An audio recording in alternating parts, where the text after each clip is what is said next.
lokola patina nzambe ondimi soni mbeka ya motuya lisi iko epesami oyaki na bomoi na ngai lokola patina nzambe ondimi soni mbeka ya motuya ondima soni mpona ngai isiko Yesu emonani epesami Yesu. Jésus-Christ vous bénisse. Je vous salue tous dans le nom précieux de notre Seigneur Jésus-Christ.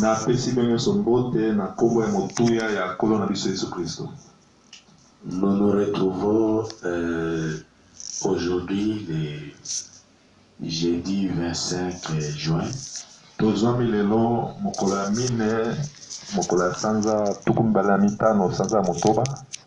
Le matin, pour poursuivre avec notre message sur le péché d'incrédulité.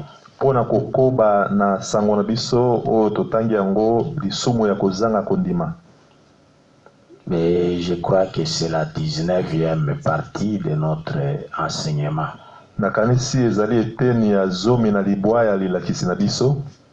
C'est tellement beau que ça nous aide vraiment à nous positionner et nous séparer de l'incrédulité. Ezali penza kitoko mingi poete yango ezali kopesa biso makoki ya kokabwana na masumu pe kozanga kondima. Et nous allons ainsi lire dans la Bible tokotanga bongo na kati ya Biblia pour commencer notre message. Pona kobanda na sango na biso. Nous allons lire dans Romains chapitre 3 verset 3 à 4.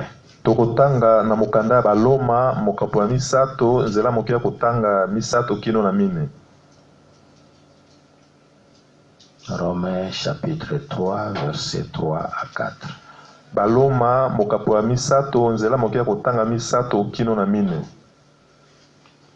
Et quoi, si quelques-uns n'ont pas cru, leur incrédulité anéantira-t-elle la fidélité de Dieu?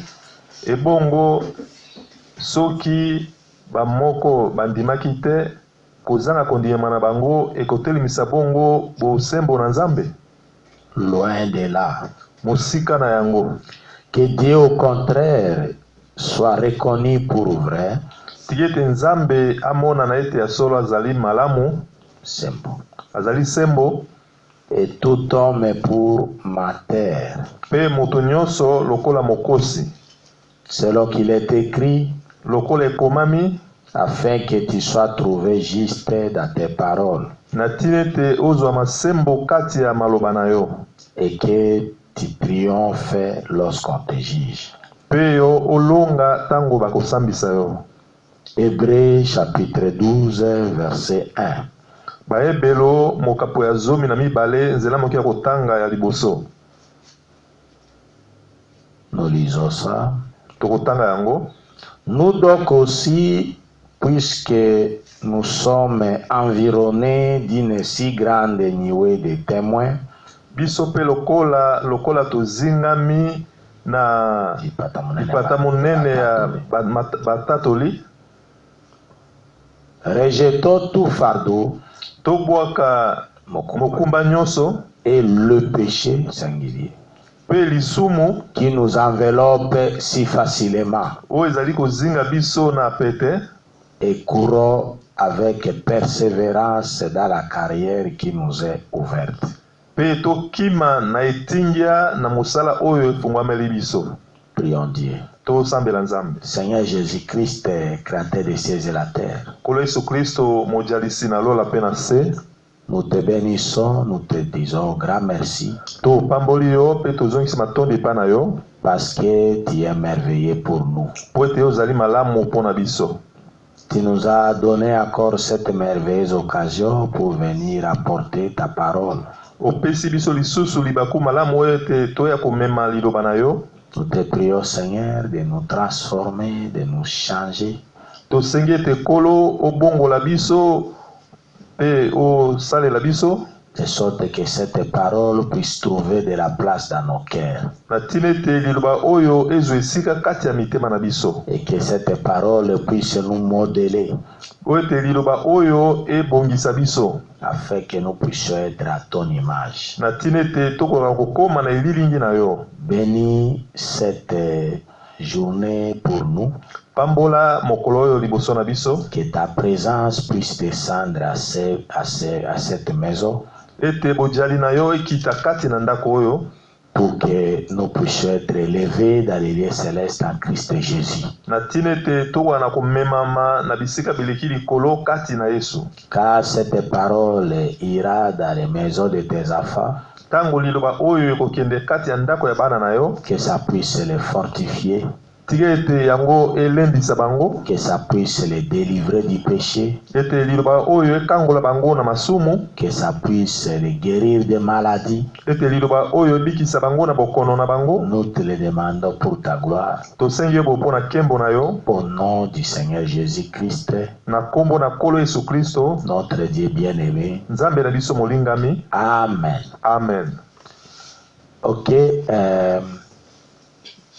nous allons poursuivre avec notre message tel que nous sommes en train de l'apporter Tokokoba na sango na biso lolenge tozali komema yango, sur le péché d'incrédulité. likolo na lisumu ya kozanga kondima. Le frère Branham nous montre avec la lumière de la Bible Ndeko Branham azali kolakisa biso na pole ya Biblia qu'il n'y a qu'un seul péché, c'est l'incrédulité. ete ezali kaka na lisumu moko yango ezali kozanga kondima, C'est-à-dire le fait de douter de la parole de Dieu. elingi koloba tango yo beti tembe na liloba na Nzambe, C'est ça l'incrédulité. yango wana nde kozanga kondima. La Bible dit dans Romains chapitre 4 Biblia ezali koloba na mokanda ba Loma mokapo ya mine que Abraham ne douta pas par incrédulité face à la parole de Dieu. Abraham ne douta pas par incrédulité. Abraham atiaki tembete nanzela ya kozanga kondima face à la parole de Dieu liboso ya liloba na Nzambe. Et c'est ce que la Bible nous dit dans Romains chapitre 4. yango nde Biblia ezali koloba na biso na mokanda ba Loma mokapo ya mine. C'est pourquoi le frère Branham a dit le péché, c'est ça l'incrédulité. Yango wana ndeko Branham alobi ete lisumu yango wana kozanga kondima. Et l'incrédulité se manifeste par les doutes. Pe kozanga kondima emonisamaka na tembe, na nzela ya tembe. L'incrédulité se manifeste par les doutes. Kozanga kondima emonisamaka na nzela ya tembe. Et ça se manifeste par le rejet de la parole. Pe emonisamaka na kobwaka liloba na Nzambe. C'est ça l'incrédulité. Yango wana nde kozanga kondima. Ça se trouve dans Romains chapitre 4 verset 20. Yango ezwami na mokanda ba Loma mokapo ya mine nzela mokia kotanga tuku mibale. Je vais lire ça pour vous. Na kotanga yango pona bino. Il ne douta point par incrédulité au sujet de la promesse de Dieu. Ye abetaki tembe te na nzela ya kozanga kondima liboso na elaka na Nzambe.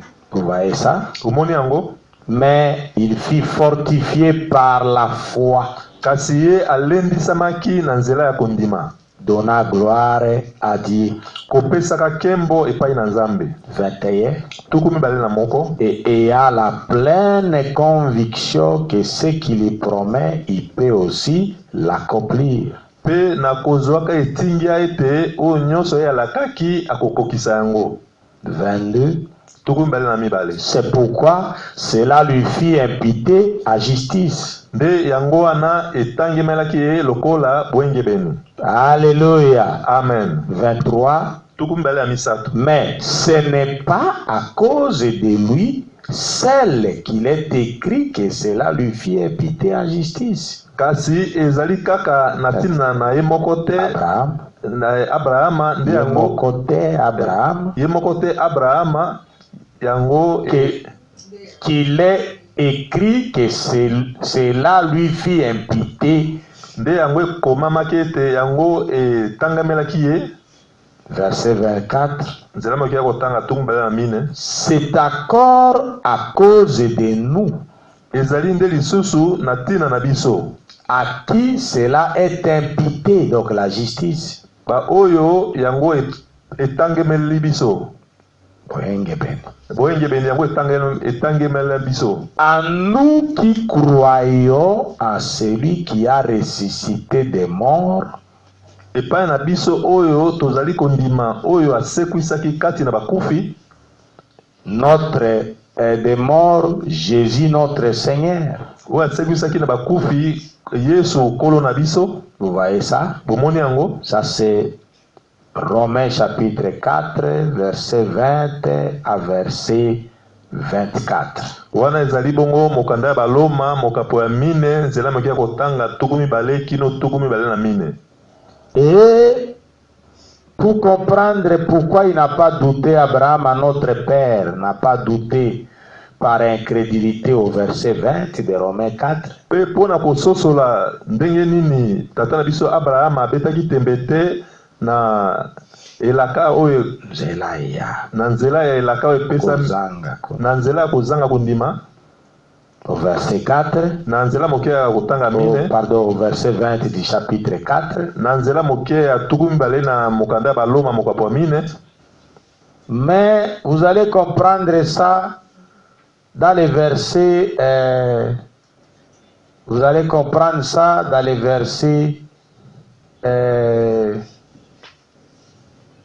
Dans les versets 18 à 19. Bino bokososola yango na nzela moke ya kotanga tukumu zomi na mwambe kino zomi na libwa. Là où il est dit, esiko elobami, espéra contre toute espérance. kolikiaka na kati na kozanga elikia nyonso. Kolikiaka na kati ya kozanga elikia nyonso. C'est ça, espéra contre toute espérance. Donc aza ko continuer kolikia alors qu'ils ont monana ke awa moyen mutu aliki eza esute. Espéra contre toute espérance. Il crut en sorte qu'il devait perdre des grands nombres de nations. Alikiaki andimaki crut croire. Andimaki pe akomaki tata ya bato ya babota ebele. Selon ce qui lui avait été dit, lokola yango elobamaki epa na ye, telle sera ta postérité. Lolenge wana nde bakitani nao bakozala. Verset 19. Et sans faillir dans la foi, pe kozanga kokweya kati na kondima, kozanga kolemba kati na kondima, il ne considéra point que son corps était déjà usé. Ye amonaki tete nzoto na ye ezalaki deja ya kobeba, puisqu'il avait près de 100 ans, pote ye akomaki na bambula pene na kama moko, et que Sarah n'était plus en état d'avoir des enfants. Pe Sarah azalaki susu na makoki ya kobota bana te.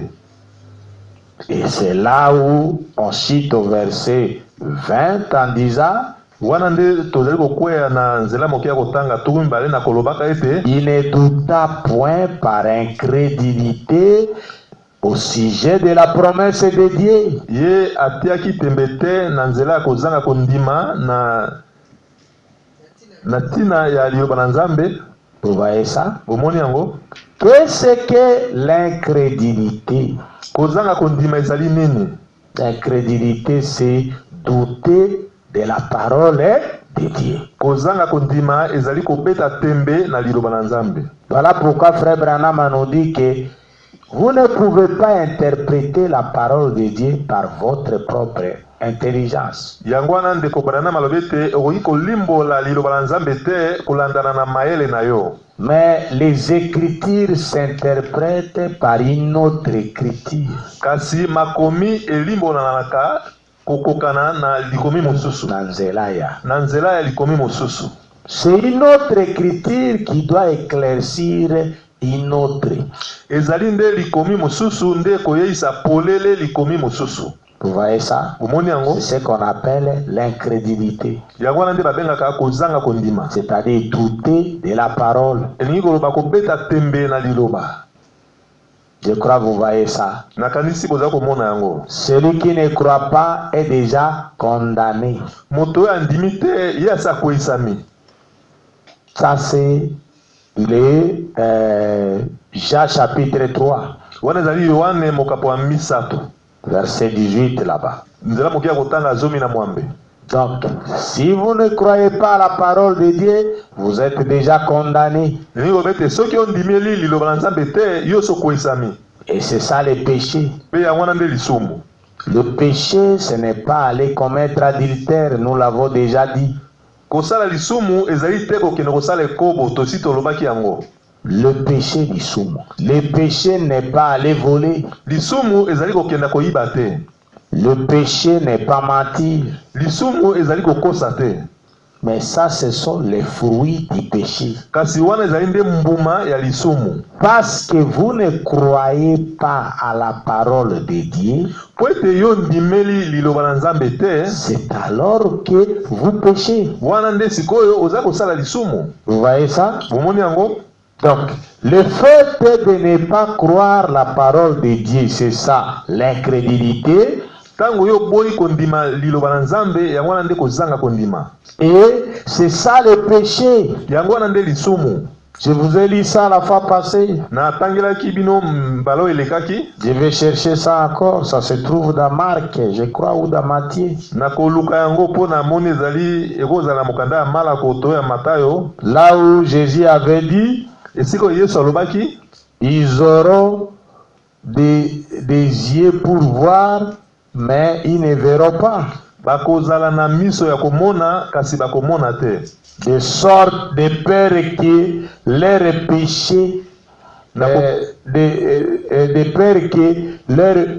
peur qu'ils ne se convertissent, et que leur péché ne leur soit pardonné.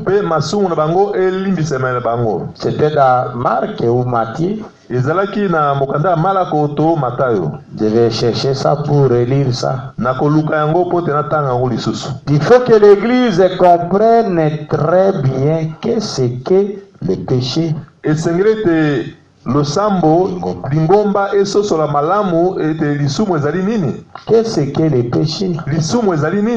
devez comprendre ça. Si vous comprenez qu'est-ce que le péché,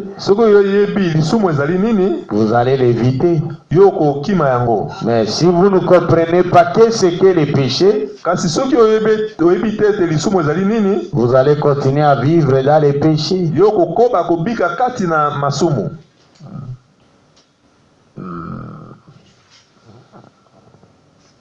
Je vais chercher ça rapidement. Disons un peu, je vois ici, Marc 10, voyons un peu ça. 28 à 30, je ne sais pas.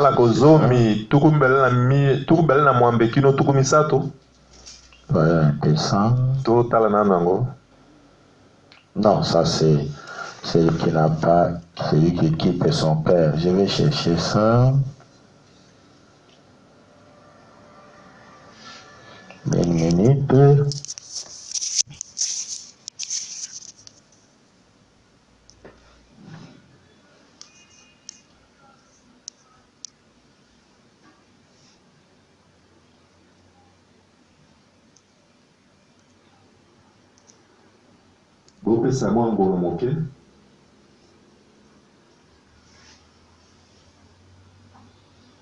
Oui. ça dans... Je vois quelque chose ici dans Matthieu 13. Namoni loko mopa na Matayo 13. Qui est dit au verset 15. Oyo lobi na nzela mokia kotanga 15. Oui, c'est plus clairement dit dans Marc 4:12. Et le bami pesa polele na malako mine 12. Mais nous commençons au verset 11. Marc 4, 11 à 12. Malako mine tokobanda na nzela mokia kotanga 11 kino 12. Il leur dit, c'est à vous qu'a été donné le mystère du royaume de Dieu. Mais pour ceux qui sont dehors, tout se passe en parabole. 12. Afin qu'en voyant, ils voient et n'aperçoivent point.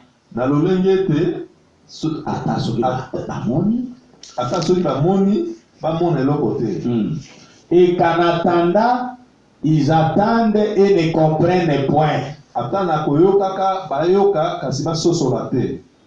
De peur qu'ils ne se convertissent et que leurs péchés ne leur soient pardonnés. Vous voyez ça? Le péché c'est quoi? Le péché c'est le fait de ne pas croire. C'est ça le péché. Et l'incrédulité, c'est douter de la parole, selon Romains chapitre 4, verset 18 à 20. Ezalinde yango kobeta tembe na liloba na Nzambe. Yango ezali na mokanda baloma mokapo ya zela mokia kotanga baloma mokapo ya mine zela mokia kotanga zomi na mwambe kino tukumi bale. Vous voyez ça? C'est ça l'incrédulité, douter de la parole. Yango wana nde kozanga kondima kobeta tembe na liloba. Et le péché, pe lisumu, c'est ça ce que Jésus a dit ici dans Marc 4, verset 11 à 12. Pelisumu yangwana Yesu alobaki awa na mokanda malako mokapo ya mine nzela mokia kotanga zomi na moko kino zomi na mibale.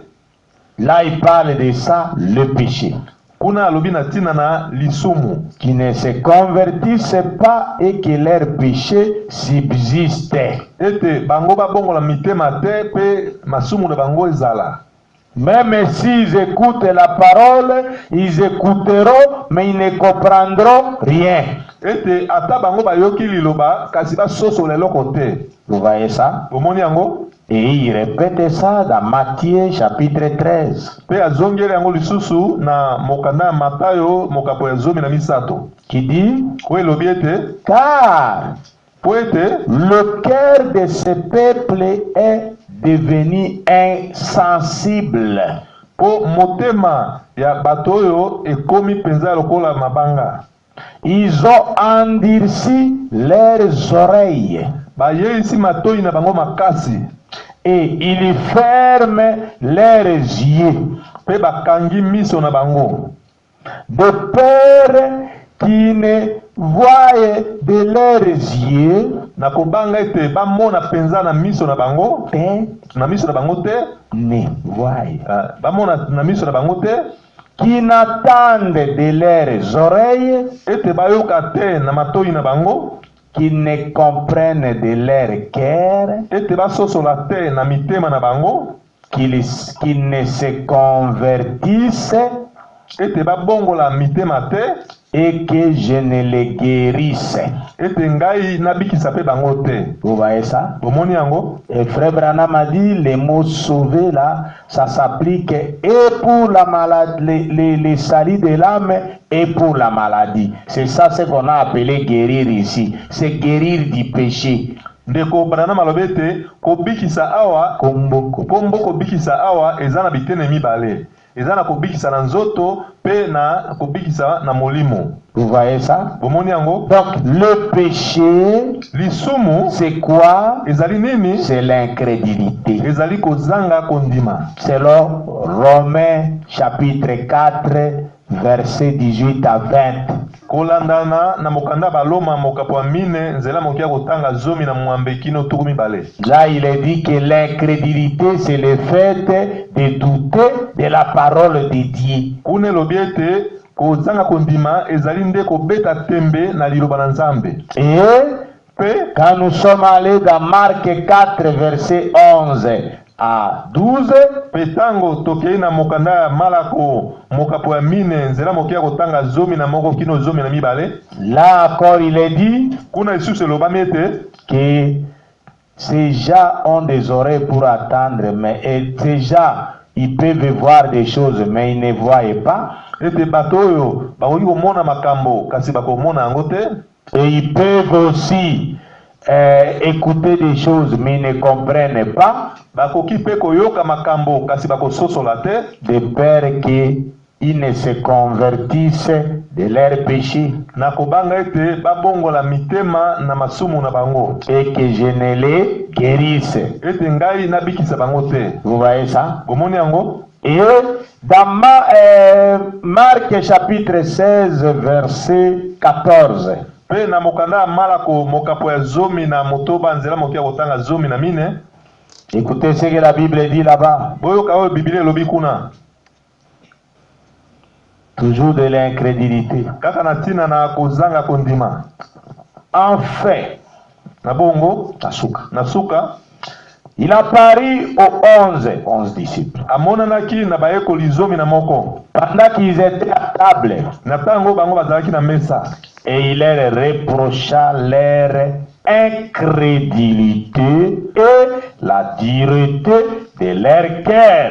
Peye apamelaki bango na tina na kozanga kondima na bango pe na mitema ikenze na bango. Vous voyez ça? Et la Bible continue. Pourquoi il leur a reproché leur incrédulité et la dureté de leur cœur? Pona nini apamelaki bango kozanga kondima na bango pe mitema ikenze na bango? La Bible continue. Parce qu'il n'avait pas cru ce qu'il avait vu ressusciter.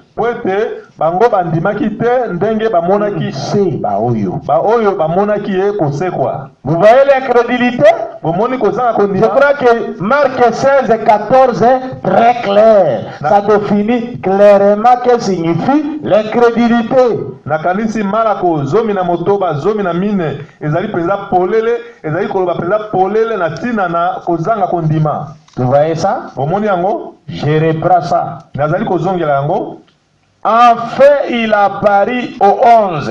Nasuka amonanaki epai na bayekoli zomi na moko. Pendant qu'ils étaient à table. Natango bango bazalaki na mesa. Et il leur reprocha leur incrédulité et la dureté de leur cœur. Pe apamelaki bango na tina na kozanga kondima na bango pe na mitema ikenze na bango. Alléluia. Amen. Et parce qu'il n'avait pas cru ce qu'il avait vu ressusciter. Poete bango bandimaki te baoyo bamonaki kosekwa. Vous voyez, c'est ça l'incrédulité. Le fait de ne pas croire la parole de Dieu. Avoir un cœur dur vis-à-vis de la parole de Dieu. Ou douter d'une partie de la parole de Dieu. C'est ça ce qu'on a dit chez Abraham, Romains 4, 18 à 20. Il ne douta pas par incrédulité au sujet de la promesse de Dieu. Yangonde totangaki pona Abraham kuna na mokanda ya baloma 4 zomi na mwambekido tukumi bale ete abetaki tembete na kotala na liloba na Nzambe par incrédulité na nzela kozanga kondima na liloba na Nzambe. Vous voyez ça, église? Omoni yango lingomba. Il faut que vous puissiez comprendre cette notion d'incrédulité correctement. esengeli bino bososola penza likambo oyo ya kozanga kondima solo penza. Et quand nous quittons là, nous allons toujours dans Marc 16, verset maintenant 16. Tokende sikoyo na mokanda ya Malako nzela moke ya mine to bandana 16 zomi na motoba verset 16. Nzela moke ya kotanga zomi na motoba. Jésus continue après les avoir reproché de leur incrédulité. Yesu azali kokoba sima na kopamela bango pona kozanga kondima na bango parce qu'il n'avait pas cru ce qu'il avait vu ressusciter. Pote bango bandimaki te ba oyo bamonaki ekosekwa. Il dit alobi celui qui croira et qui sera baptisé sera sauvé. Moto oyo akondima pe akobatisama akobikisama. Mais celui qui ne croira pas sera condamné. Kasi ye oyo akondima te ye akokweisama. Vous voyez ça? Bomoni yango? Donc, le fait de ne pas croire à la parole de Dieu ou de douter d'une partie de la parole de Dieu, c'est ça ce qui vous condamne. Tango yo boyi kondima liloba na Nzambe to zangi kondima obeti tembe na liloba na Nzambe yango nde obeti tembe na eteni ya liloba na Nzambe yango nde ekokwesa yo. Vous voyez ça? Omoni yango? Et nous arrivons encore pour montrer la même incrédulité dans Matthieu 13 verset 54 à 58. Pe tokomi lisusu na kolakisa kaka kozanga kondima wana na mokanda ya Matayo mokapo ya zomi na misato nzela mokia kotanga zomi na 54 à 58. Tukumitano na mine kino tukumitano na mwambe. Écoutez ce que Jésus dit là-bas. Boyoka oyo Yesu alobi kuna. Nous montrons toujours l'incrédulité c'est quoi. Tozali kolakisa kaka kozanga kondima ezali nini. Matthieu 13, 54 à 58. Matayo zomi na misato nzela mokia kotanga tukumitano na mine kino tukumitano na mwambe. S'étant rendu dans sa patrie, akendaki na mboka na ye, il enseignait dans la synagogue, azali kolakisa kati na ndako na Nzambe, de sorte que ceux qui l'attendirent étaient étonnés et disaient, na lolenge ete ba oyo bazali koyoka ye bazali kokamwa pe bazali koloba ete d'où lui viennent cette sagesse et ces miracles? Bwanya oyo pe bikamwiseli oyo euti wapi? Il continue. Akobi, n'est-ce pas le fils du charpentier? ezali ete mwana na charpentier? N'est-ce pas Marie qui est sa mère? Ezali Marie ate nde azali mama na ye? Jacques, Joseph, Simon et Jude. Yakobo, Joseph, Simona pe Yuda bandeko na ete? Ne sont-ils pas ses frères? Bazali bandeko na ete? Et ses sœurs ne sont-elles pas toutes parmi nous? Pe bandeko na ya basi bango nyonso bazali katikati na biso te? D'où lui viennent donc toutes ces choses? Makambo nyonso ezali kouta wapi? Et il était pour eux une occasion de chute. Pe ye azalaki pona bango libanga ya libaku. Mais Jésus lui leur dit, kasi Yesu alobaki na bango, un prophète n'est méprisé que dans sa patrie et dans sa maison. Mosakoli baboyaka ye kaka na mboka na ye pe na ndako na ye. Et il ne fit pas beaucoup de miracles dans ces lieux. Pe ye asalaki bikamwiseli mingi te na esika wana, à cause de leur incrédulité. Natina na kozanga kondima na bango. Vous voyez l'incrédulité? Omoni kozanga kondima? L'incrédulité, c'est refuser de croire la parole de Dieu. Kozanga kondima ezali koboya koyamba liloba na Nzambe. L'incrédulité, c'est douter d'une partie de la parole de Dieu. Kozanga kondima ezali kobeta tembe na eteni moko ya liloba na Nzambe. Je crois que vous allez vous poser la question, mais pourquoi les pasteurs traînent comme ça sur la Bible au lieu de nous lire les prophètes. Nakanisi bino boko mitu na kati na bino pona nini mokengeli azali ko tele matango nyoso na likambo ya kozanga kondima esika te atangela biso mosakoli. Oui, je suis en train de faire un effort pour vous montrer que les prophètes n'ont prêché que la Bible. Nazali ko sala makasi pona lakisa bino ete mosakoli ateaki kaka Biblia. Et le prophète lui-même nous a dit de nous tenir sur la Bible. Pe mosakoli yemoka lobaki na biso ete totele makaka kati na Biblia. Vous voyez ça? Bomoni yango? Donc, le péché, c'est ça l'incrédulité, et le prophète a tiré ça de la Bible.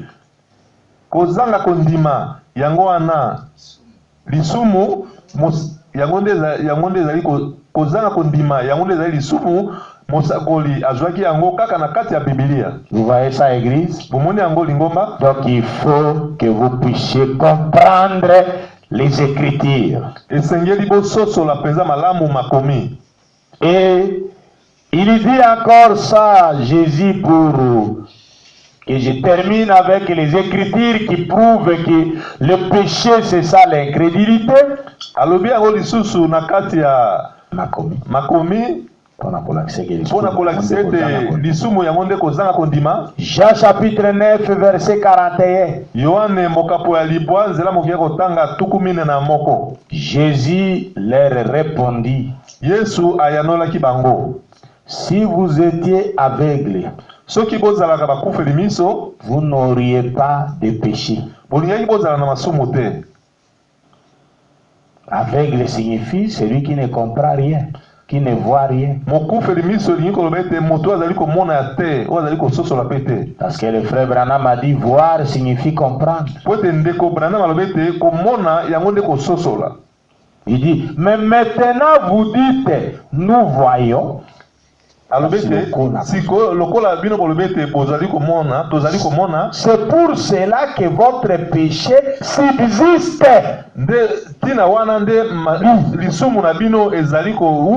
Vous voyez ça?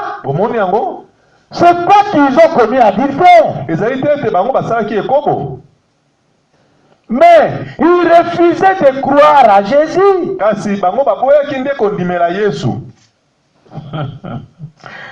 Est-ce que vous voyez ça avec moi?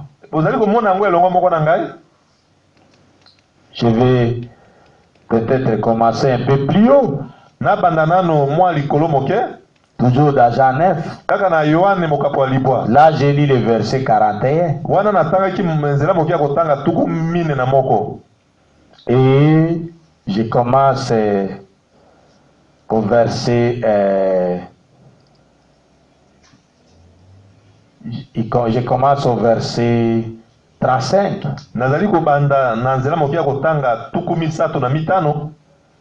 Non, même...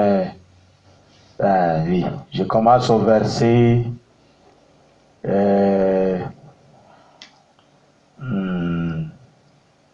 je commence au verset 31. C'est là où il questionnait l'homme que Jésus avait... l'homme dont Jésus avait ouvert les yeux. Nakobanda kotanga na nzela moke ya tukumi sato na moko esika oyo Yesu bazali kotuna bafarisayo bazali kotuna motuna epai ya moto oyo Yesu afungolaki miso. Et c'est là que Jésus va les appeler, va leur dire qu'ils ont péché. Et vous comprendrez que ce péché-là, c'est ce que la Bible appelle ne pas croire ou douter de la parole ou l'incrédulité.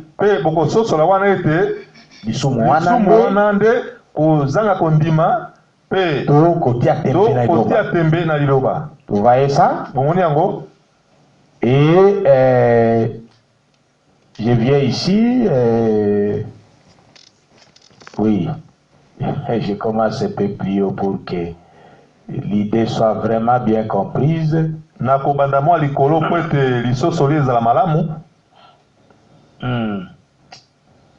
Voilà, je commence au verset 24.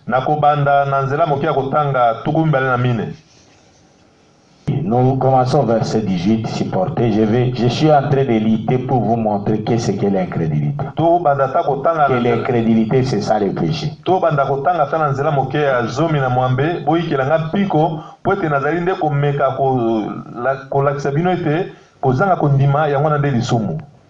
Jean chapitre 9, verset 18.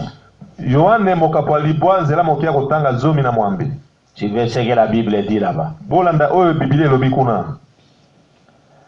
Les Juifs n'écrirent point qu'il y était aveugle et qu'il y recouvrait la vie. Bayuda bandimaki tete motoana azalaki mokufeli miso pe amoni. Ah, c'est là que l'histoire commence bien et vous comprendrez ce que Jésus va appeler péché. Vous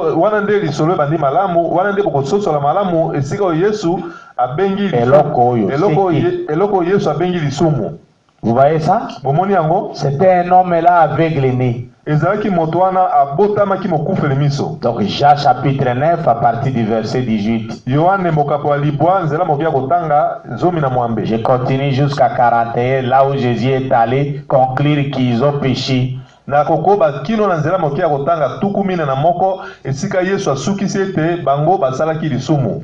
Juifs n'écrirent point qu'il y était aveugle et qu'il y recouvrait la vie jusqu'à ce qu'ils eussent fait venir ses parents. Verset 19. Et ils les interrogèrent disant: est-ce là votre fils que vous dites être né aveugle? Comment donc voit-il maintenant? Verset 20. Ses parents répondirent: nous savons que c'est notre fils et qu'il est né aveugle. Verset 21. Mais comment il y voit maintenant ou qui lui a ouvert les yeux? C'est ce que nous ne savons. Nani afungolaki miso de biso baboti toyebite. Ok? Amen. Interrogez-le lui-même. Il a de l'âge à Sakoli. Il parlera de ce qui le concerne.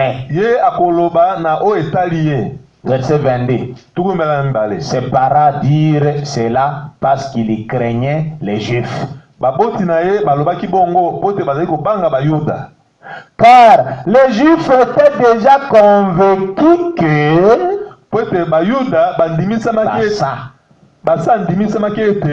si quelqu'un reconnaissait Jésus pour le Christ,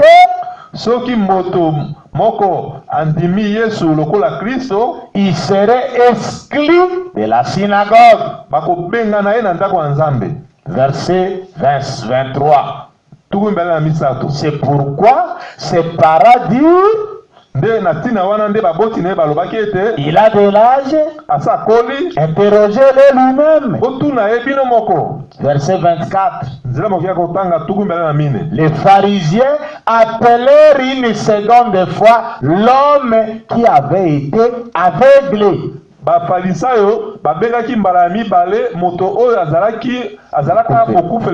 Et il lui dit: donne gloire à Dieu. Nous savons que cet homme était pécheur. L'homme là, c'est Jésus. Il s'appelle Jésus pécheur. Ça, ce sont les Juifs. Les religieux. Verset 25. Il répondit: il est un pécheur. S'il est un pécheur, je ne sais Je sais une chose, c'est que j'étais aveugle et que maintenant je vois. Verset 26.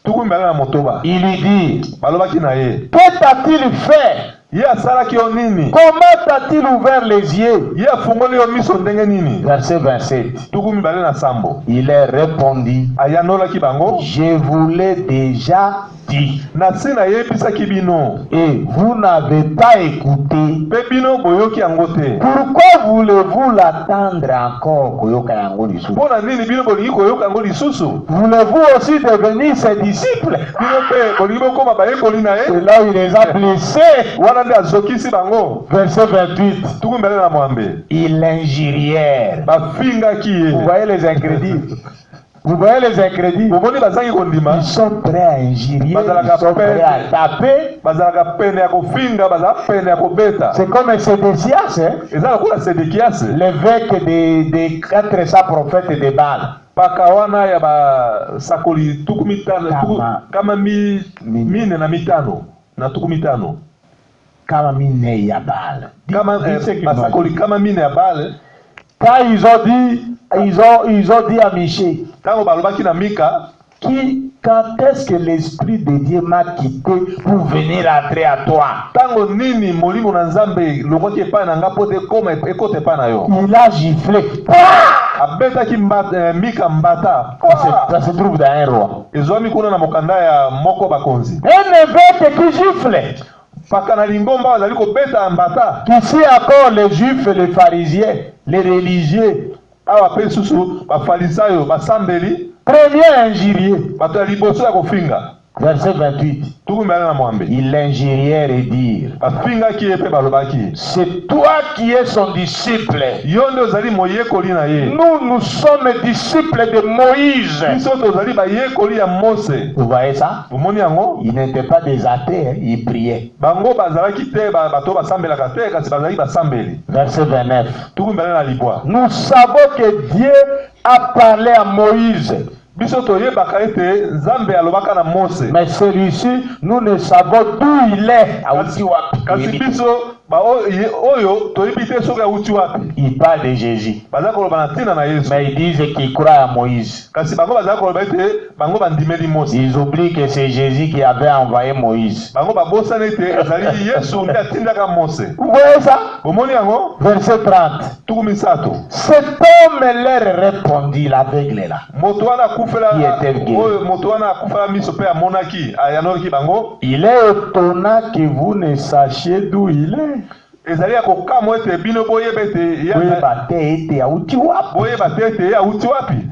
cependant il m'a ouvert les yeux. Verset 31. Nous savons que Dieu n'exauce point le pécheur. Mais si quelqu'un l'honore, c'est toujours cet aveugle-là qui parle.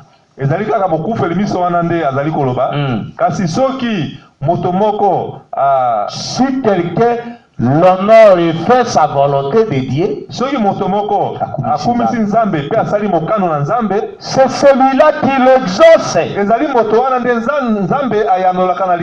Vous l'appelez pécheur, mais il m'a ouvert les yeux, c'est-à-dire Dieu l'a exaucé.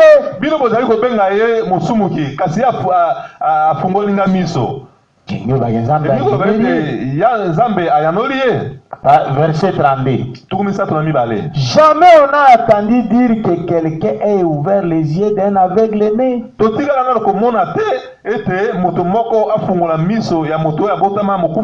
33. Si cet homme ne venait pas de Dieu, il ne pourrait rien faire. 34. Il lui répondit, le juif là, tu es né tout entier dans le péché et tu nous enseignes. Et il les chassèrent. Vous voyez ça? 35. Jésus a appris qu'il l'avait chassé. Yesu ayoki sango ete babenganaki moto wana yabikisaki malana. Il les a rencontrés, il lui dit, Petango akutanaki na moto wana pe alobi na ye, crois-tu au Fils de Dieu? yo ondimeli mwana na Nzambe? Il répondit, Ayanolaki, et qui est-il, Seigneur, afin que je croie en lui? pe ye azali nani kolo pote ngana ndimela ye? Verset 37.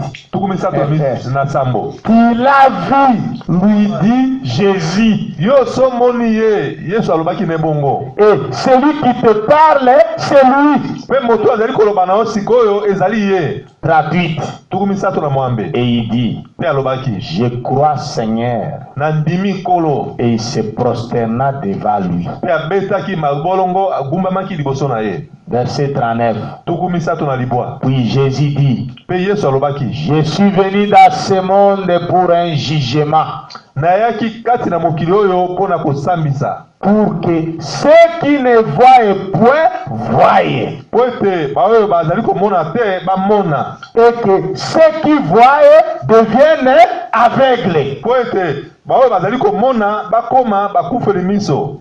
Ça, c'est la vision spirituelle. Wana ezali nde na komona oyo ya molimo. C'est pas la vision de voir comme ça des yeux naturels, non. Ezali komona boete ya miso ndenge tozali komona awa te. C'est de voir spirituellement des choses, comprendre la parole de Dieu. Ezali nde komona na ndenge ya molimo kososola liloba na Nzambe. Jésus est venu pour que celui qui va s'humilier devant sa parole, dire que Seigneur, je suis indigne, je ne comprends rien, sauve-moi, c'est celui-là à qui Jésus va ouvrir les yeux pour qu'il puisse voir. Yesu ayaki pona bato oyo bakomikitisa. Ntango bamikitisi nde balobi ete nayebi eloko te kolo bikisa ngai, wana nde akobikisa bango mpe bakomona. Vous voyez ça? Bomoni yango? Et que ceux qui voient deviennent aveugles, c'est-à-dire ceux qui se tapent la poitrine, non, moi je connais la parole de Dieu, je suis saint, je n'ai rien à apprendre. Que ceux-là vont devenir aveugles, ils ne vont rien voir de la parole. Pe baoyo bazali komona bakoma bakufeli miso, baoyo azobeta tolo, oh biso toyebi liloba na Nzambe, biso toyebi boye, biso toyebi liloba na Nzambe, bango je n'ai rien à apprendre. Bango je n'ai rien. Nazana eloko ya koyekola epa na yo te. Qu'est-ce que tu vas me dire? Yo kolakisa ngai eloko nini? Moi j'ai commencé à prêcher quand tu n'étais même pas né. Ngana bandaki koteya ntango yo botamaki nano na ta te. Tu vas me prêcher quoi? Yo koteya nga nini? Là tu vas devenir aveugle avec une telle attitude. Wana yo kokoma siko mokufeli miso na lolenge ya komona ndenge wana. Parce que Jésus a dit dans Jean chapitre 3, pote Yesu alobaki na Yohane mokapo ya misato, verset 1 à 10, nzela moyo kotanga moko kino na zomi, celui qui n'est pas né de nouveau, moto oyo abotami mbala mibale te, ne peut voir le royaume de Dieu. Akomona te, akoki te komona bokonzi na Nzambe. Si on met né, c'est-à-dire il y a déjà négation. Il ne peut voir le royaume de Dieu. Akoki te komona bokonzi na Nzambe. Vous voyez ça? Bomoni yango? Et frère Branham a dit voir signifie comprendre. Pe ndeko Branham alobete komona elingi koloba kososola. Verset 41, verset 40 toujours dans Jean 9. Nzela mokia kotanga tuku mine kaka na Yohane libwa. Quand il a dit ça, qu'il est venu apporter un jugement, verset 39.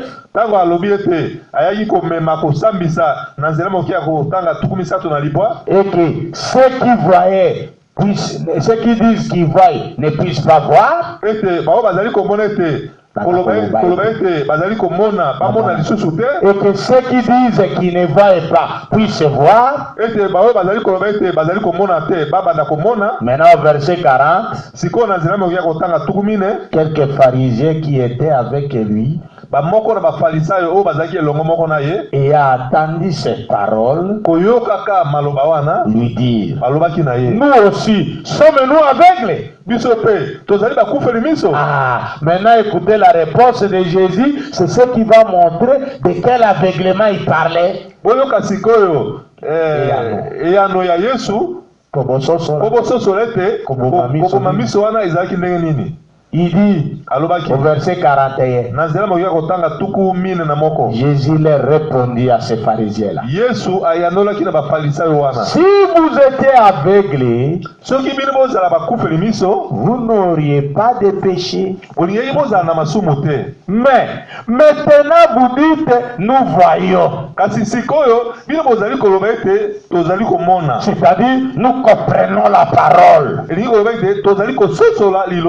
Nous n'avons rien à apprendre. Nous connaissons la parole.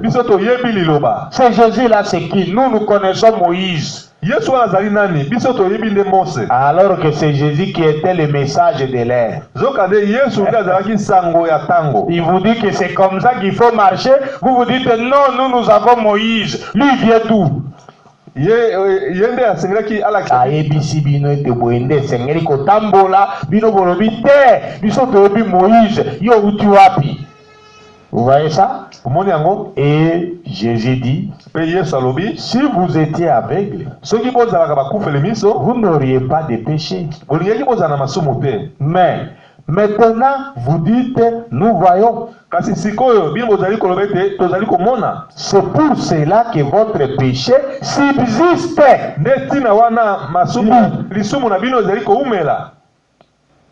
Ils n'ont pas commis adultère.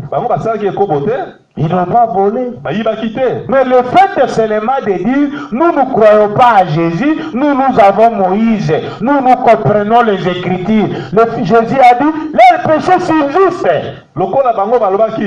biso toyebi Yesu te toyebi na biso kaka Mose lokola balobaki bongo nde lisumu de bango ezali koumela. Et le péché c'est quoi alors? Pe lisumu siko ezali nini? C'est l'incrédulité. Ezali kozanga kondima. Je crois que c'est clair. Na moni te ezali polele penza. Et l'incrédulité c'est quoi? Pe kozanga kondima ezali nini? Refuser de croire la parole. Koboya kondima liloba na Nzambe. Pas n'importe quelle parole.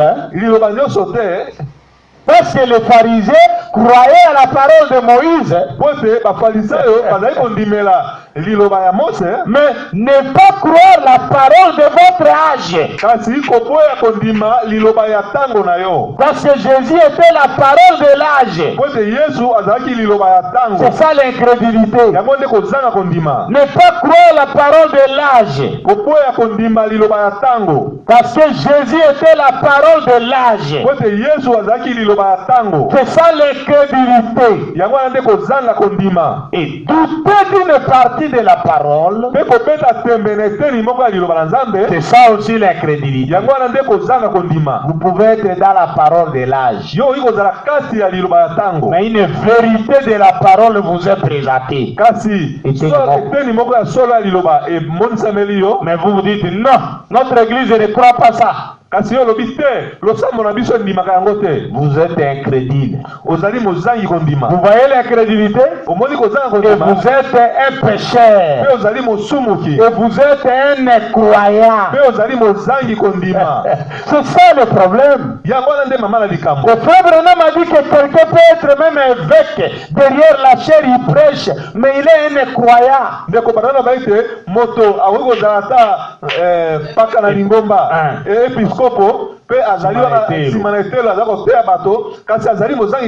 Parce qu'il ne croit pas à toute la parole. Voilà pourquoi je suis en train d'insister sur cet enseignement, le péché d'incrédulité.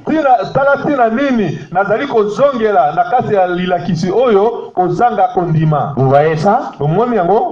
Voyez, je vais lire quelque chose maintenant dans les prophètes. Là où nous nous sommes arrêtés la fois dernière. Donc Dieu a voulu que je puisse récapituler pour montrer avec la Bible comment est-ce que l'incrédulité, c'est le fait de ne pas croire la totalité de la parole de Dieu, avoir un cœur dur. Cœur dur c'est quoi? C'est-à-dire, on vous a présenté la parole, mais vous refusez. C'est ça qu'elle dit, la dureté du cœur. Yangwana nalingaki na zonge la penza lilakisi oyo na tine tebo soso la penza malamu kozanga kondima ezali nini? C'est-à-dire l'incrédulité c'est ne pas croire la parole de Dieu. Kozanga kondima ezali koboya kondima liloba na Nzambe. Avoir un cœur dur. Kozala na motema ekenze, motema makasi. Vous voyez ça? Omoni yango? C'est ça l'incrédulité. Yango wana nde kozanga kondima. Et on va avoir le cœur dur comment? Parce que Marc 16, 14 dit, Jésus leur reprocha de la dureté de leur cœur. 16, 14.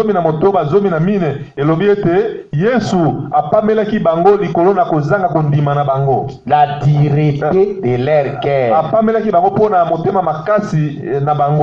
Parce qu'il n'avait pas cru ce qu'il avait vu ressusciter. Vous voyez ça?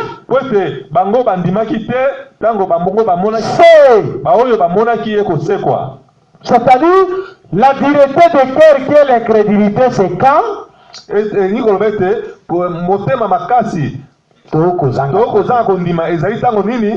quand on vous présente la parole et que vous refusez de croire. Parce que ces disciples-là, on leur avait dit, il est ressuscité par d'autres. Ils ont dit, nous ne croyons pas ça.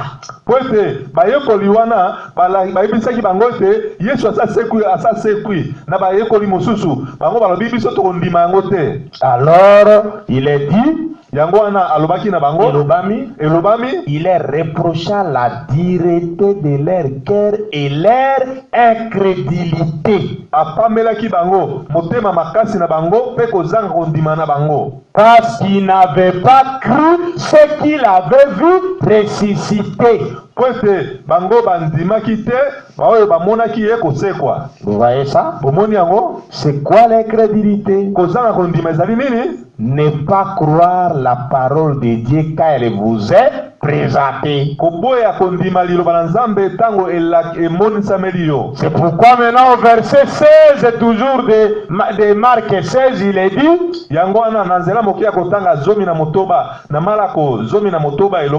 celui qui croira et qui sera baptisé sera sauvé. Mais celui qui ne croira pas sera condamné. Vous voyez ça? C'est pourquoi frère Branham a dit, Dieu n'envoie personne en affaire parce qu'il est né pécheur. Mais Dieu envoie quelqu'un en affaire parce que la personne refuse de croire la parole.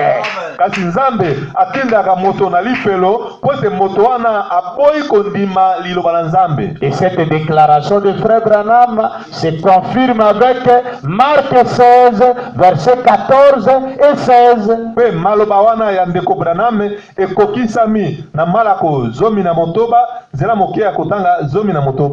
vous pouvez être derrière la chair, quand vous ne croyez pas toute la parole de Dieu, vous êtes un incrédule. Non.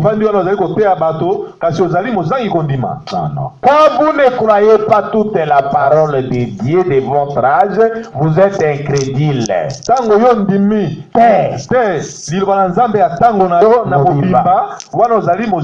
Non, mais si vous prêchez, vous voyez ça. Voilà pourquoi je vais revenir pour lire l'ordre de l'église du 7 octobre 1958 que j'avais lu dernièrement.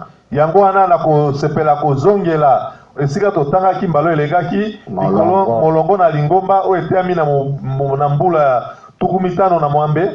Paragraphe 18. Nzela moya kotanga zomi na mwambe.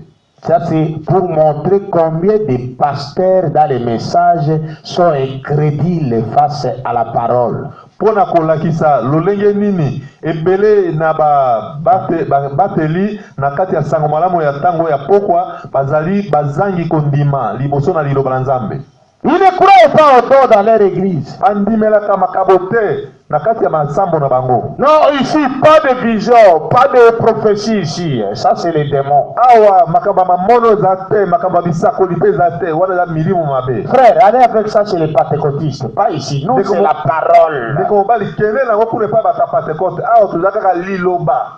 Quelle parole vous prêchez? Et c'est pourquoi Branham va nous parler maintenant. Mesurez-vous avec la parole du prophète. Quand tu prêches la parole, tu refuses que les dons se manifestent pas dans ton église. Écoute ce que le prophète dit.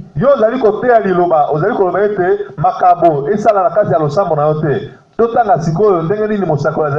vas trouver tout à l'heure que tu es un incrédule. Bien que tu es pasteur.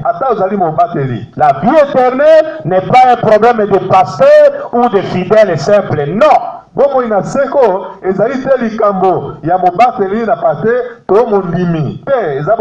C'est l'affaire individuelle. Que vous soyez pasteur, que vous soyez diacre, que vous soyez administrateur, que vous soyez trésorier de l'église comme Judas, qui était trésorier de l'église de Jésus, que vous soyez simple croyant dans l'église. L'affaire du salut, c'est une affaire individuelle. Et vous devez le retenir aujourd'hui. Dieu va juger chacun de nous face à la parole. Dieu ne jugera personne parce qu'il a été pasteur. Pour dire comme tu étais pasteur, entre au ciel. Non. Tu vas entrer au ciel comme tu étais pasteur si tu as été fidèle à ton devoir.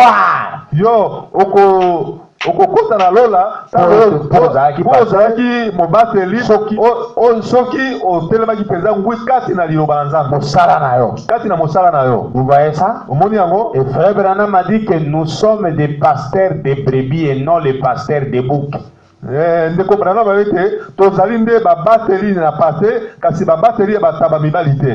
pasteurs de brebis nourrissent les brebis avec du beau pâturage. Et le beau pâturage, c'est la parole de Dieu tirée de la Bible. Vous ne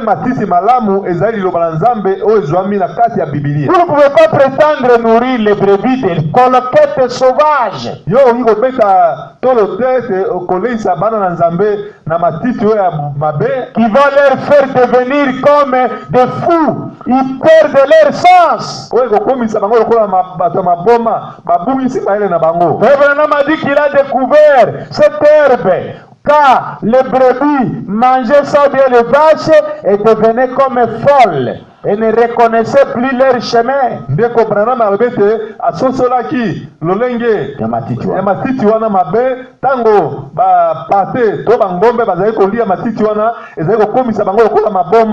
Et Frère Branham a dit un bon berger. Tout vrai pasteur doit veiller au type de nourriture que ces brebis doivent manger.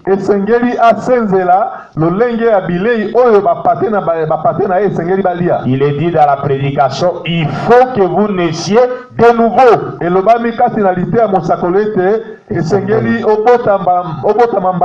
Prêché le 31 décembre 1961. Vous voyez ça? Donc vous devez naître de nouveau. Vous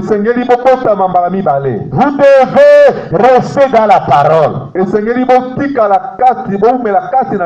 Le Fils, c'est le Fils qui juge le monde. Dieu juge le monde par le Fils.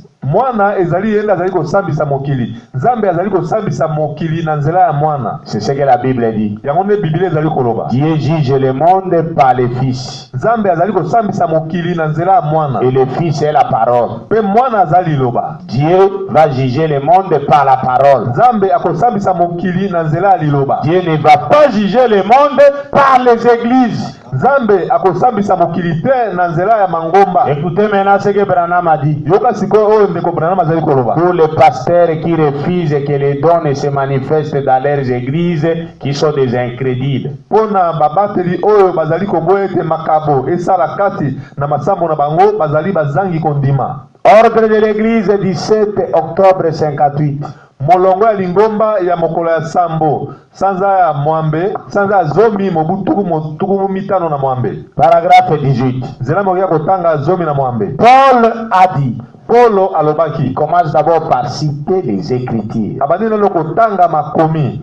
S'il survient un homme du peuple, soki moto moko ya mabota azwami kati na bino parmi vous, kati na bino, et que tous parlent en langue, ete bato nyonso bazali koloba minoko na sika, cet homme ne repartira-t-il pas en disant que nous sommes fous? Moto wana akokenda te kolobaka ete biso toza bato ya maboma. Mais si quelqu'un prophétisait, kasi soki moto moko asakoli et qui dévoilait les secrets du cœur, pe moto wana na nzela ya lisakweli asosoli sekelo za na kati alakisi polele sekelo za kati na motema. Alors ces gens tomberaient sur leur face, na bongo bato wana bakokwea elongi na bango na se, et déclarerait Dieu est réellement parmi vous. Pe bango bakoloba ete ya solo Nzambe azali kati na bino. Ça c'est 1 Corinthiens chapitre 14 à partir du verset 20 jusqu'en bas. Wana ezali moko bakolito mokapo ya zomi na mine zela mokia kotanga tuku mibale kino kokita na se. Vous voyez ça? Bomoni yango? Maintenant, frère Branham n'a fait que répéter d'abord l'écriture. Sikoyo ndeko Branham azongeli kaka makomi. Il dit Paul a dit. Alobi Paul alobaki. Il a cité l'écriture. Atangi makomi. Ça a donné la référence. Apesi penza esika makomi na ezali te. Et moi je vous donne c'est 1 Corinthiens 14. Ngana pesi bino zali moko bakolito zomi na mine. À partir du verset 20. Kobanda nzela mokia kotanga tuku mibale. Maintenant à partir de cette écriture que Branham vient de citer, sikoyo kobanda kaka na likomi oyo ndeko Branham autu kotanga. Au paragraphe 19 de la même prédication ordre de l'église de 58, na nzela mokia kotanga zomi na libwa na molongo ya lingomba ya mobutu mitano na mwambe. Il dit alobi, or nous croyons qu'aujourd'hui zokande biso tozali kondimete lelo les dons spirituels parmi les croyants sont à l'ordre du jour. Makabo ya molimo kati na bandimi eza na kati ya molongo ya mokolo ya lelo, c'est-à-dire eza na molongo ki ezala bongo. Vous voyez ça? Il continue. Nous ne pouvons pas croire qu'un homme puisse prêcher sous l'inspiration.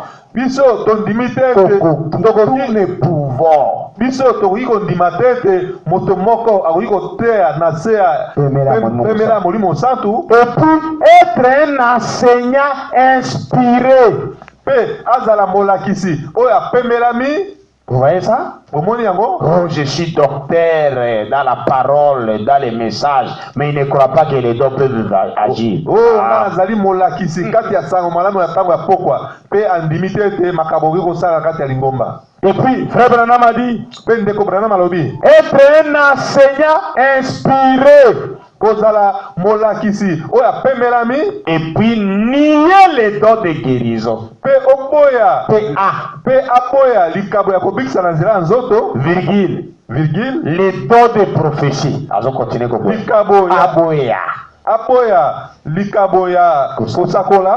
virgule. Le parler à langue. Virgule. Virgule. L'interprétation des langues. Virgule. Ou n'importe lequel de ces autres dons. Moko na makabo na mususu. Frère Branham a dit, nous ne pouvons pas croire que quelqu'un puisse prêcher sous l'inspiration ou être un enseignant inspiré et refuser ses dons. Ndeko Branham a été tokoki kondima te moto moko amipenga molakisi ya liloba pe aboya kondima makabo Vous voyez ça? Est-ce que le pasteur du message qui refuse les dons dans leurs églises? Vous m'écoutez? Si vous voyez maintenant que vous êtes des incroyants dans les messages.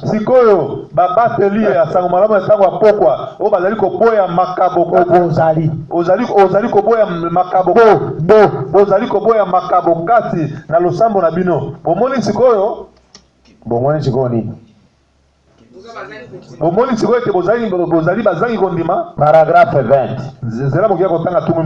Frère Branham a dit toujours ordre de l'église de 58. Ainsi donc, voici ce que je crois, selon la parole étudiée, si la façon dont devrait procéder le Branham tabernacle. Et ça là, situé ici à Jeffersonville, à l'angle de la 8e rue et de la rue Penn. Je pense premièrement, et je crois que ces choses que je dis sont essentielles et qu'elles doivent être exécutées de cette manière dans le Branham tabernacle, afin qu'il prospère dans le Seigneur. Et à n'importe quel moment, si ces choses, si ceci était mis en doute, la personne qui a des questions à ce sujet pourra soit me consulter,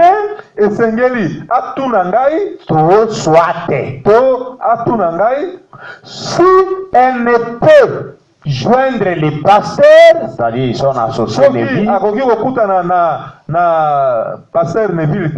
ou bien consulter le pasteur. Oui.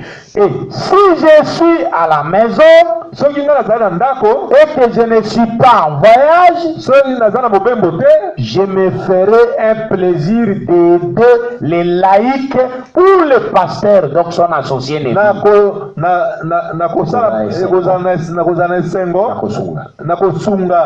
Bandimi Musungi.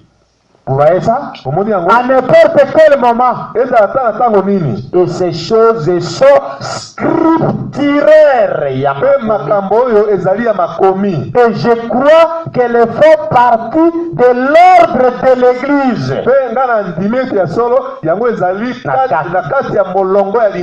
Vous voyez les prophètes Branham? Ce sont les choses scripturaires et essentielles. La façon dont Dieu délivre ses enfants ici des démons, des mauvais esprits. Vous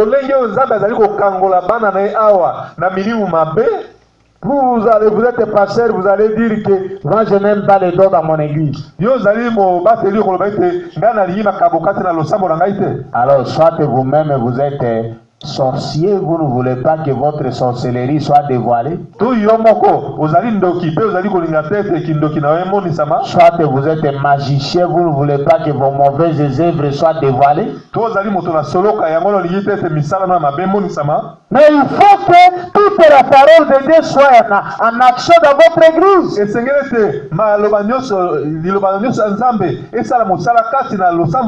Amen. Amen. Je vais lire dans la prédication sur ta parole. Prêché à Minneapolis. Le 14 juillet 50 aux États-Unis toujours. Paragraphe 27. Bon. Je souhaiterais lire une portion de la parole dans Saint Marc chapitre 5.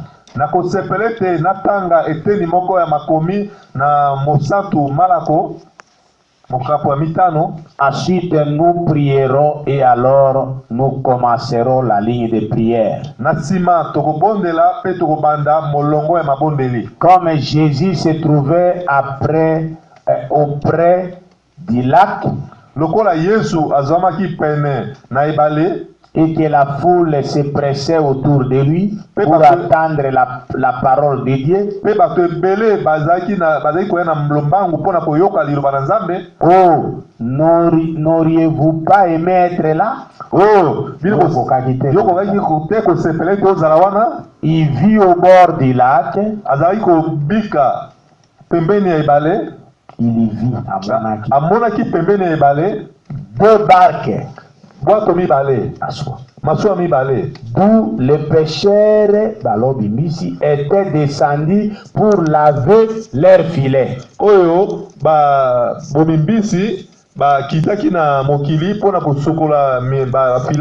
Il monta dans l'une de ces barques qui était à Simon. Vous voyez ça? Et il pria de s'éloigner un peu de terre.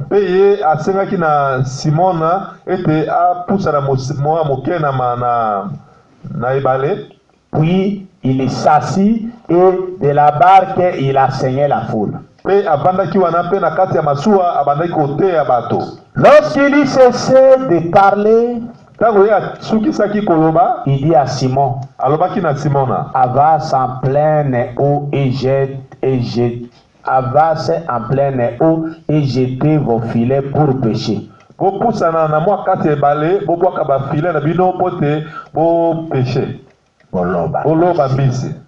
Simon lui répondit, Maître, nous avons travaillé toute la nuit sans rien prendre. Mais sur ta parole, je jetterai le filet. Que Dieu ajoute ses bénédictions, ça c'est Frère Branham qui parle. Nous les chrétiens, nous agissons sur la parole de Dieu. Pas sur nos pensées, sur ta parole. C'est ça un véritable croyant. Et je vais lire au paragraphe 46 de la même prédication sur ta parole. Pour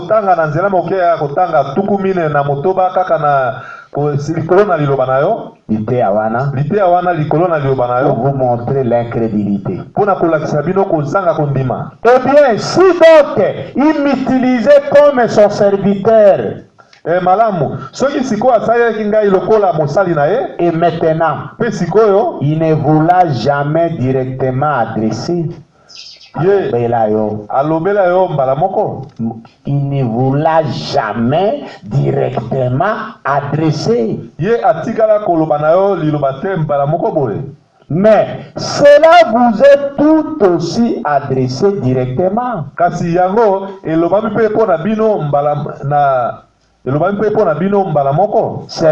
il n'a jamais dit Madame Inetel Atanga Kombo, Madame Songolo Atanga Kombo, à tel âge, à tel moment,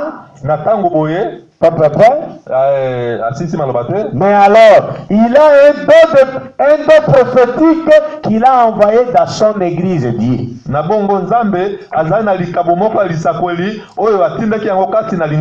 À ces derniers jours, pour stimuler la foi des gens. Vous voyez ça? Chaque don de Dieu est envoyé pour stimuler la foi des gens. Si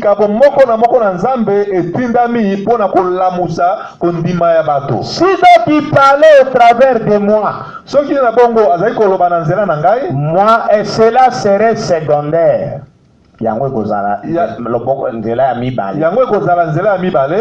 Vous voyez ça? Mais ça serait sa parole malgré tout. C'est-à-dire la première voie principale de Dieu pour s'adresser à ses enfants, c'est la prédication de la parole. Les autres dons discernement, vision, prophétie. Ce sont des voies secondaires que Dieu utilise pour s'adresser à ses enfants. C'est ça ce que ça veut dire. elingi koloba ete nzela ya liboso oyo nzambe asalelaka mpona kosolola na bana na ye eza na nzela ya liloba, eza na nzela ya liteya ya liloba. Kasi nzela ya mibale ezali na nzela ya makabo mosusu oyo epesameli kati ya lingomba mpona lokola bisakweli lokola mamono. Ça c'est la voie secondaire que Dieu utilise pour parler à ses enfants. Wana ezali nzela ya mibale oyo nzambe asalelaka mpona kosolola na bana na ye. C'est pourquoi un enfant de Dieu ne doit pas vivre là en craignant les dons. Ah, qu'est-ce que les dons va dire? Ce frère-là, cette sœur-là, c'est un vase. Quand je passe devant lui, il va voir ma vie. Non. Cherchez d'abord à vivre la parole de Dieu. Yango wana mwana na nzambe okozala wana te kobanga banga bandeko bazali na makabo o ngala koleka wana te so na leki pembeni na ye akomona makambo na ngai akoya koloba yango. Mwana na nzambe asengeli kobanga bongo te. Cherchez d'abord à vivre la parole. Craignez plutôt la parole de Dieu. Évitez d'être incrédule face à la parole. Quand Dieu trouve que vous n'écoutez pas sa parole, c'est alors qu'il va utiliser les autres dons pour dévoiler votre incrédulité. Soki nzambe amone te ozali koyoka liloba na ete nde wana kosalela nzela mibale mpona makabo mosusu mpona kolakisa kozanga kondima na yo. Olele. Vous voyez ça? Il dit ceci. Alobi boye. Mais ça serait sa parole malgré tout. Kasi yango kozala kaka liloba na ye ata bongo. Quand je parle là par la prophétie pour discerner vos pensées, ce sera la parole de Dieu malgré tout. Tango ngai na bali wana mpona kosakola pour discerner vos pensées. Ce sera la parole de Dieu malgré tout. Et même si ce n'est pas ça, la prédication qui est prêchée à la chair, mais le fait que c'est l'Esprit de Dieu qui discerne votre vie à travers ces dons qu'il m'a donné, ce sera toujours la parole de Dieu. La première voie par laquelle Dieu nous parle, c'est la prédication de la parole. Les autres dons, prophétie, vision et théorie, c'est la voie secondaire.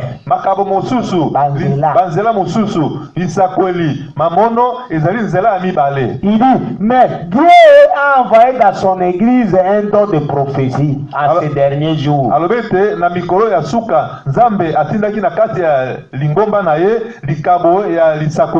Et s'il m'utilisait ce soir, pour que je vous parle des choses qui vous concernent, bien que ce serait secondaire, ce sera toujours la parole de Dieu. C'est ce que je suis en train de dire. Maintenant, frère Branham a dit, douter de cette parole écrite serait un péché. Vous voyez l'incrédulité? Douter de cette parole écrite serait un péché. Et douter de sa parole parlée, c'est-à-dire Dieu parlait à travers un don, serait aussi un péché.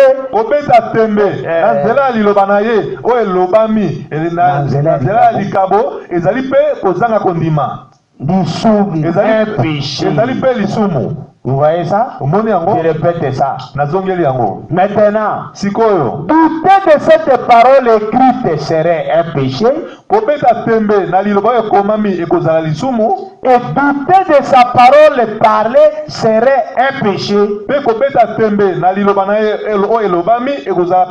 Vous voyez? Voilà le péché. C'est douter de la parole. Le Saint-Esprit vous parle par une vision.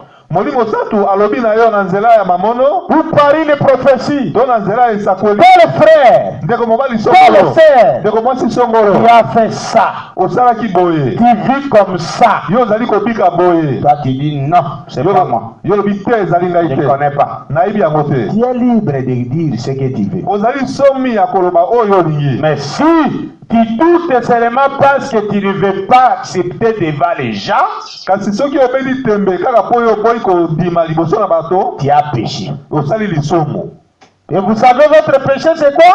Pe yo yebi lisumu na biso ezali nini? Ya yo votre. Lisumu na yo ezali nini? Pas yangai. Vous dites votre péché. Lisumu na yo ezali nini? Jésus avait dit dans Matthieu 10, Yesu alobaki na Matayo zomi, quand vous parlerez à mal contre les fils de l'homme, tango bino bokoloba mabe likolo na mwana na moto, cela peut vous être pardonné. yango ekoki kolimbesamela bino. Mais lorsque le Saint-Esprit viendra, Kasi tango molimo santu akoya, parler à mal contre lui, soko olobi mabe mpo na molimo santu, cela ne vous sera jamais pardonné. yango ekolimbisamela bino ata mokolo moko te. Ni dans ce siècle, Ata na ekeke oyo, ni dans les siècles à venir. ata na ekeke oyo ezali koya. Voilà pourquoi Frère Branham a dit que si Dieu vous parlez à travers moi, bien que ce serait une voix secondaire, Yango na ndeko Branham ete soki Nzambe asololi na ntina na ngai, ata soki vous parlez à travers moi.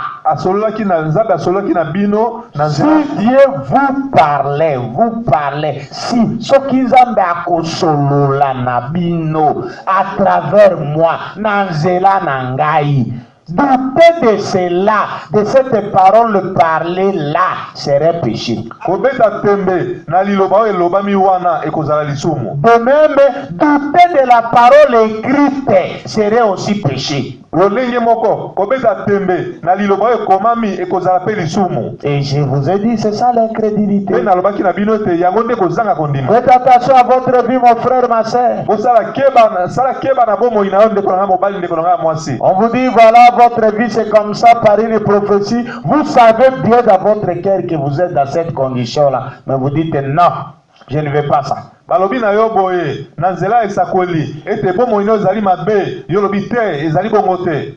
Vous blasphémez contre le Saint-Esprit. Yo tuki kotelemela molimo Et santu vous péchez. pe osali lisumu. C'est-à-dire, vous dites que le Saint-Esprit était mater. Elingi koloba ete yo lobi ete molimo santu azali mokosi. À moins que ce soit un faux message. Soki ezali nde ya mabe wana okoki koboya. Ah non, je dis à moins que ce soit un faux message. Mobele ezala sango ya lokuta. Oui.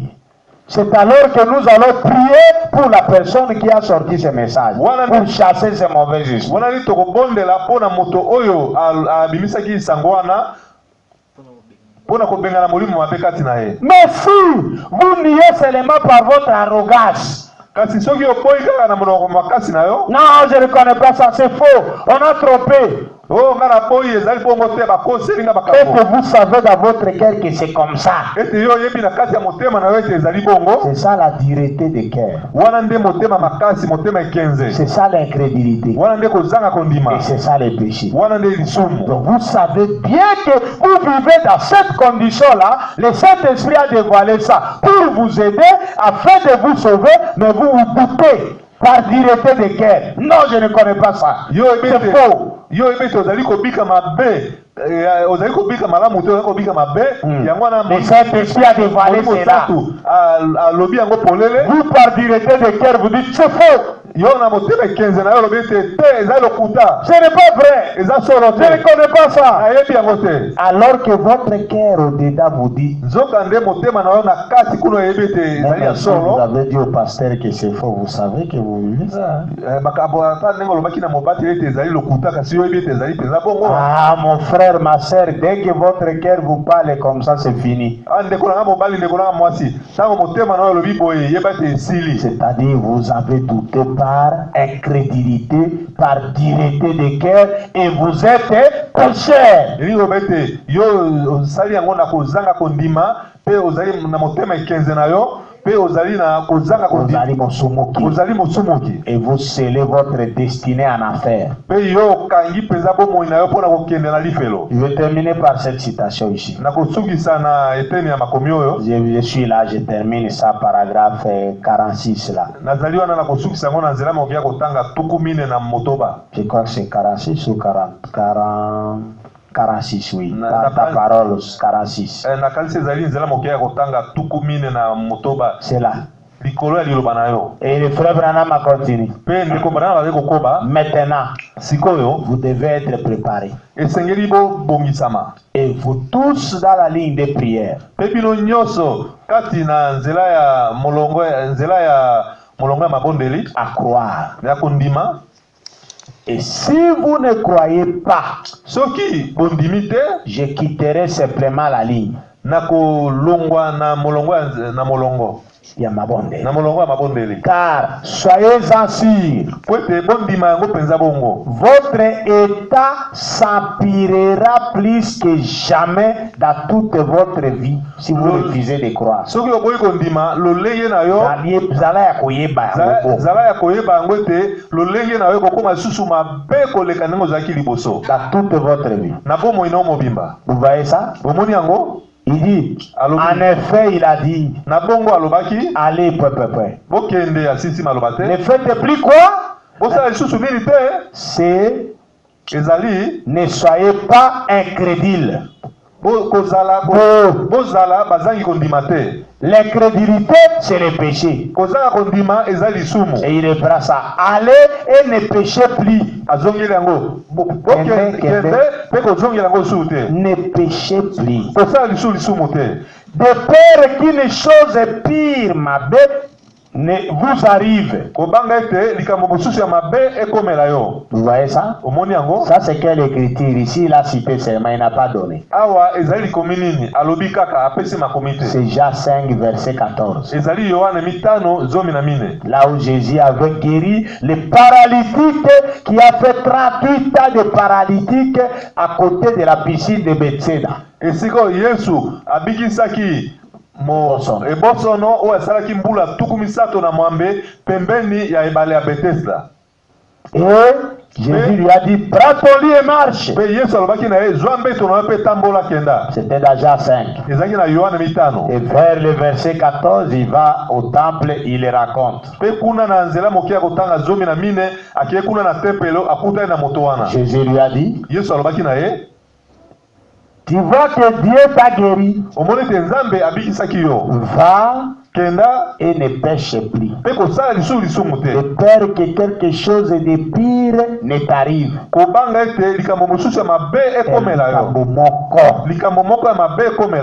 Vous voyez ça? Et frère Branham a dit, le péché ici c'est l'incrédulité. Le péché. Et frère Branham a dit, la foi chasse les démons de la maladie. Et l'incrédulité ramène ces démons-là de la maladie dans votre corps.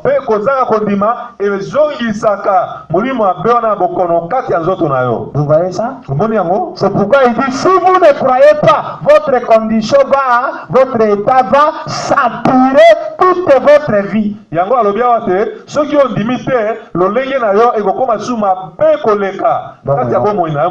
Vous voyez ça? Il faut croire la parole de Dieu.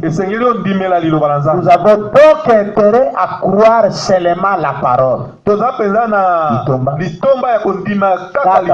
Si vous dites que vous doutez de la parole ou vous devenez incrédule, malheur à vous. C'est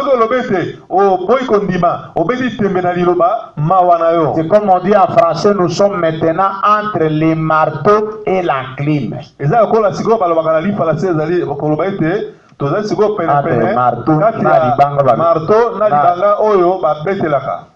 Vous voyez ça? omoni yango Vous n'avez pas à échapper. okokima te. Vous devez prendre alors la bonne décision de croire seulement à la parole et avancer. esengeli ozwa mokano malamu ya kondima kaka liloba na Nzambe mpe kokoba Si liboso. vous regardez en arrière, vous deviendrez la colonne de sel comme la femme de Lot. soki otali nsima okokoma wana lokola libanga ya mungwa lokola mwasi ya Lota. Vous voyez ça? omoni yango Et Jésus a continué. mpe Yesu akobaki Il dit, alobi il ne parlait pas d'un acte immoral quand il a dit Jésus, allez ne péchez plus de peur qu'une chose pire ne vous arrive. tango Yesu alobaki kende kosala lisumu te na tina ete eloko moko likambo moko ya mabe ekomela yo te. Si j'ai déjà dit ça, né. Quand on dit déjà né, ça signifie négation. likambo moko ya mabe ekomela yo te. Il dit, il ne parlait pas d'un acte immoral. azali koloba yango na Il ne parlait pas d'un acte immoral, Jésus. Yesu azali koloba te na Pona eloko moko likambo moko ya bosoto ya mbindo lokola moto atamboyi na mwasi asali ekobo bepite yango te. Oyo azali koloba ke ne péchez pas, ezalaki yango te. Il continue. azali kokoba Il parlait de votre incrédulité. azali koloba na tina ya kozanga kondima na yo. Vous voyez ça? omoni yango Celui qui ne croira pas sera condamné. moto oyo akondima te akokweyisama. Ça c'est Jean 3 verset 18. wana ezali Yohane misato nzela moki ya kotanga zomi na mwambe. C'est aussi Marc 16 verset 16. ezali mpe Malako zomi na motoba nzela moki ya kotanga zomi na motoba. Dieu ne vous envoie pas. Oh, c'est ça la citation. Merci Seigneur. Nzambe akotinda yo te. C'est ça la citation. yango wana nde penza etene. Merci Seigneur. matondi kolo C'est yango ça l'interprétation. matondi kolo yango penza nde citation yango. Dieu ne vous envoie pas en affaire parce que vous êtes un pécheur. Nzambe akotinda na lifelo te po te ozali mosumuki. Il vous envoie en affaire du fait d'avoir rejeté les dispositions qui ont été prises. yo okokende na lifelo po boyi kondima Akotinda. Il vous envoie. akotinda na lifelo po ete yo boyi kondima Manaka oyo ebongisamaki mpo na yo. pour aller au ciel. mpo na yo mpo na kokende na lola. Vous voyez la raison pour laquelle les gens vont en affaire? omoni ntina nini bato bakendeke na lifelo. Dieu n'envoie personne en affaire parce qu'il est né pécheur. Nzambe atindaka moto te na lifelo po ete abotami mosumuki. Mes enfants, est-ce que vous suivez ça? bana na ngai boza kolanda yango. Dieu n'envoie personne en affaire parce qu'il est né dans les péchés d'Adam et Ève. Nzambe atindaka moto te na lifelo po ete abotami kasi ya lisumu ya Adamu na Eva. Dieu connaît que tout homme qui naît sur la terre, il est né dans les péchés. Nzambe ayebi ete moto nyonso abotami na mokili abotami kasi na Et masumu. il est juste.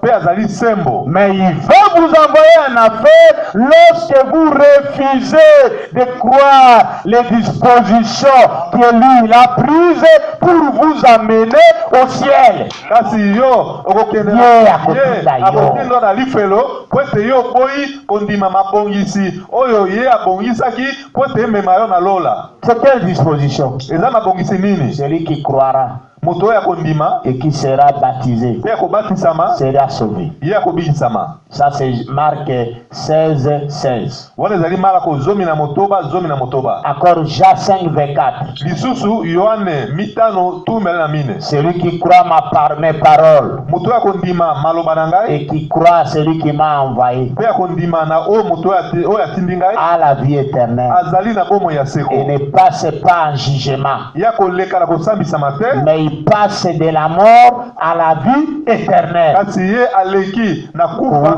kouta na kufa koleka na bomoi na seko. Vous voyez les dispositions que Dieu a prises pour que vous soyez au ciel. omoni mabongisi oyo Nzambe abongisaki po te bokende na lola. Mais quand vous refusez ça, kasi ntango oyo boyi vous dites, ah, leur histoire là, le vieux prêtre, je sais pas s'il est déjà vieux. Moi, je suis encore jeune et je dois faire la vie. o makambo wana babie bazoteya po te bango basi bakoli ngai naza nano elenge esengeli nasala bomoi na ngai. Vous refusez essayez vous-même de suivre les dispositions que Dieu vous a données pour aller au ciel. Yo zali ko boya yo moko kondima mabongisi oyo nzambe abongisaki po te mema yo na lola. Et par conséquent, vous devenez incrédule. Pe na bongo yo komi mozangi kondima. Et la Bible dit dans Jean 3,18, celui qui ne croira pas est déjà condamné. Pe Biblia ezali koloba na Yohane misato zomi na mwambe ete moto oyo andimi te asi akweyisami. Dans Marc 16,16, celui qui croira et qui sera baptisé sera sauvé. Na Malako zomi na motoba elobama ete moto oyo akondima ye pe akobatisama ye akobikisama. Mais celui qui ne croira pas kasi ye oyo akondima te sera condamné. La condamnation vient d'où? Kokweyisa mekouta wapi? Vient du fait de refuser de croire la parole de Dieu qui vous est présentée. Ezali kouta na koboya kondima liloba na Nzambe oyo elakisameli yo. Est-ce que mes enfants, vous voyez ça? Bana na ngai bomoni yango. C'est vous-même qui devez montrer la bonne disposition si vous voulez aller au ciel ou pas. Ezali yo moko nde esengeli olakisa lolenge malamu ya komona soki olingi kokenda na lola to te. Mais si vous refusez de croire la parole, on vous montre, regardez la parole, dit ça, non, ça je ne connais, je ne veux pas ça, je ne veux pas de ça, c'est un pasta ça. Kasi soki okoyi kondima liloba na Nzambe balakisi obi oyo nga na ndimi yango te ozaka kolekisa ntango pamba. Je suis encore jeune, laissez-moi faire ma vie. Naza nano elenge etika nga nasala bomoi na ngai. Faites votre vie. Sala bomoi na yo. Il y avait aussi les jeunes hommes riches dans la Bible. Ezali mpe na elenge mobali mozwi kati na Biblia. Qui a demandé, qui disait, je vais être sauvé. On lui a dit, Jésus lui a dit, mais va vendre tous tes biens et suis-moi. Pe elenge mozwi wana ayaki epa na Yesu alobi ete ngai nalingi mpe nazwa bomoi na seko nasala nini mpo nazwa bomoi na seko. Yesu alobaki na d'abord avant ça, Jésus lui a dit, va et observe tous les commandements. Liboso na wana Yesu alobaki na ete tosa mibeko nyonso. Il a répondu à Jésus, j'observe tous les commandements. Yanolenge epa na Yesu ete na tosaka makomi mibeko nyonso. Jésus, la Bible dit, Jésus l'a observé et l'a aimé. Biblia olobi ete Yesu atalaki ye pe alingaki ye. C'est-à-dire, frère Branham a dit, ça signifie que Jésus a compris qu'exactement ces jeunes hommes riches respectaient les 10 commandements. Yesu ntango asepelaki na ye ndeko Branham alobi ete elakisi ya solo ete elenge mobali wana azali kotosa mibeko zomi nyonso. Mais Jésus lui a dit, va, il te reste une chose. Yesu alobaki na ye etikali eloko moko. Va, kenda et va. teka tout est bien. Biloko na bozwi no nyonso. Et suis-moi. Pe yaka pe landa ngai. C'est là que les jeunes hommes riches est devenu tristes. Wana esika wana nde elenge mozwi wana akomaki na mawa. C'est-à-dire il a trouvé difficile de se séparer de ses biens. Elingo bete amonaki pasi peza mawa mingi po te atika bozwi na ye. Pour suivre Jésus. Po te alanda Yesu. Et la Bible dit, Biblia lobi, il est difficile à un homme riche d'entrer dans les royaumes des cieux. Plus qu'un chameau qui puisse entrer à travers les trous qu'on appelle l'aile d'une aiguille. Vous voyez ça? Et frère Branham a dit, la richesse que ces jeunes hommes riches devraient vendre, ça pouvait être la popularité. Bozui oyo elenge mozwi wana esengaki ateka ntango mosusu ezalaki koyebana na bato ebele lokumu. Vous voyez ça? Omoni yango? Beaucoup de gens aujourd'hui meurent et manquent le royaume de Dieu à cause de la popularité. Ebele na bato lelo bazali kokufa pe bazali kozanga bokonzi na Nzambe likolo na lokumu. Vous voyez ça? Omoni yango? Ce n'est pas à dire que Jésus a refusé qu'un riche qui a des biens de ce monde ne puisse pas les suivre. Non, ce n'est pas ça. Mais Job avait beaucoup de richesses. Il servait Jésus. Et il a dit, Yesu alobaki ete bona kolanda ye non. Mais les biens qu'il fallait vendre, ce sont les choses que vous mettez devant Dieu. kasi biloko esengeli koteka yango ezalaki biloko ozali komona yango na motuya liboso na Nzambe. Mais il faut réaliser ça. Esengeli longola yango. Chacun de nous doit mettre la première chose valeureuse dans sa vie, c'est seulement Jésus-Christ, la parole. Kati na biso eloko ya motuya o esengeli tomona yango liboso na Nzambe ezaka liloba na Nzambe Jésus-Christ la parole. Yesu Kristo liloba. Toute autre chose que vous mettez devant la parole dans votre vie, ça devient une idole. Biloko nyonso ozali komona yango na litomba kati ya bomoi na yo liboso na Yesu ezali kosambela bikeko. Et Jésus vous demande de vendre toute votre richesse. Pe Yesu azali kosenga na yo te oteka bozwi no nyonso. Ça peut être votre popularité. Ekoki kozala lokumu na yo. Ça peut être ceci, cela, cela. Ekoki kozala oyo to kuna. Qu'est-ce que vous considérez plus que Jésus dans votre vie? Eloko nini yo monaka na motuya koleka Yesu kati na bomoi na yo? Mettez, enlevez ça. Longola yango. Séparez-vous de ça. Kabwana na makambo wana. C'est ça, vendre votre richesse. Yango na nde koteka bozwi na yo. Voyez? Bomoni? Vous rejetez simplement oboyi kaka sisi malobate. Vous n'avez rien à faire pour aller en affaire. Yo zali na eloko kosala te pona kokende na lifelo. Tout ce que vous faites, eloko oyo koyi kosala, c'est simplement rejeter Jésus. Ezali kaka kobwaka Yesu. Manquez simplement de croire sa parole. Kozanga kondima liloba na ye. C'est tout ce que vous avez à faire. Ide nyoso zali na ngo ya kosala. Voyez? Omoni? Satan a toujours mis un point d'interrogation à cela. Satana mituna katango atiaka toujours motuna na likambo ya kondima Yesu. Atiaka katango nyoso motuya na likambo ya motuna na likambo ya kondima Yesu. Dans le cœur déjà. Kati ya mitema ya bato. On vous présente Jésus. Balakisi o Yesu. Je vais laisser ça à ma vie que je mette ici. Abandonner ça, ne pas me prostituer. Moi, une jeune fille, je suis belle comme ça. Les hommes s'arrêtent avec leur véhicule. Ils me disent, monte, ils me donnent $100, ils me donnent $1000. Je vais laisser ça pour suivre seulement Jésus. Rester comme ça, sans faire ça. Je vais vivre comment?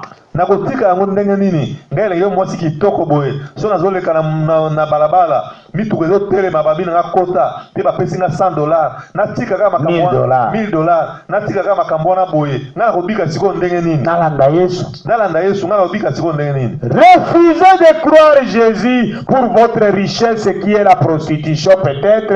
Dans ce cas, c'est vous amener en affaire. Koboya Yesu pona kolanda ekobo na yo o ezali bozwi na yo ezali yango ndeli komema yo na lifelo. Et Satan pose toujours un point d'interrogation à cela. Pe Satana atuna katango nyoso motuna likolo na yango. Quand vous dites croyez à Jésus, tango lobi ndimela Yesu. Séparez-vous des choses du monde. Kabona na makambo mokili. Une petite voix vient parler à votre cœur, dans votre pensée. Motuna moko ya moke ekolo bakati ya motema na yo, kati ya makanisi na yo. Comment tu vas vivre? Yo kobika siko nene. Si tu suis Jésus dans cette église là, on ne fait pas ça, on ne fait pas ça, on ne fait pas ça. So landi Yesu siko kati ya losambo wana basala kaboyete, basala kaboyete, basala kaboyete. Tu vas faire comment? Yo sala nini? Laisse-les les histoires. Ça c'est Satan. Il a toujours mis le point d'interrogation à cette question de croire à Jésus. Branham a dit, mais cela est ainsi dit le Seigneur. Que Dieu vous bénisse.